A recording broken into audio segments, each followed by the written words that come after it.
కార్యక్రమం ఈరోజు అత్యంత శోభాయమానంగా వైభవంగా భక్తజనులందరూ కోలాహలంగా ఆనందంగా ఉత్సాహంగా ప్రారంభమైంది. ఇప్పుడే గణపతి పూజ, పుణ్యాహవచనం, ప్రత్యుక్వర్ణ, దీక్షాధారణ ఇత్యాది కార్యక్రమాలన్నీ పూర్తయినాయి.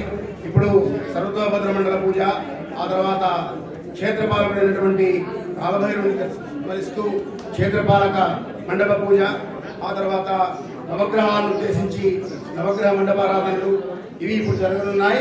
ఇది అయిన తర్వాత మళ్ళీ అందరూ శోభాయమానంగా ఇక్కడి నుంచి శోభాయాత్రగా ఆ పక్కన భావంలో స్నాన పారాయణ, అహోరాత్ర పారాయణ మండపారాధన అయిన తర్వాత వెళదాం.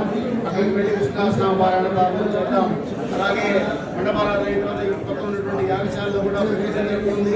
యాగశాలలో ప్రవేశం జరిగి యాగశాలలో అందరూ కూడా సిద్ధంగా ఉంటే వాటి యాగం ప్రారంభం చేసుకోవచ్చు. గణపతి హోమము, అలాగే విగ్రహము, ఆ తర్వాత గాయత్ర్యాలు ఇవాళ రేపు నుండి, అలాగే అహోరాత్రులు 24 గంటల పాటు ఇప్పుడు 8 గంటలకు మొదలుపెట్టి రేపు ఉదయం 8 గంటల దాకా కృష్ణాస్నామ పారాయణ జరుగుతూ ఉంటుంది.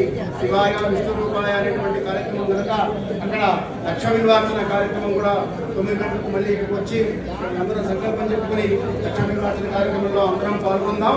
అందరూ శ్రద్ధగా, భక్తిగా, ఉత్సాహంగా, ఆనందంగా, సంతోషంగా భగవంతుని అనుగ్రహం పొందుతూ ఈ కార్యక్రమాల్లో క్రమశిక్షణతో వ్యవహరించి కార్యకర్తలు చేసినటువంటి సూచనలు పాటిస్తూ సహకరించవలసిందిగా కోరుతున్నాం. ధర్మశ్రీ శివాయ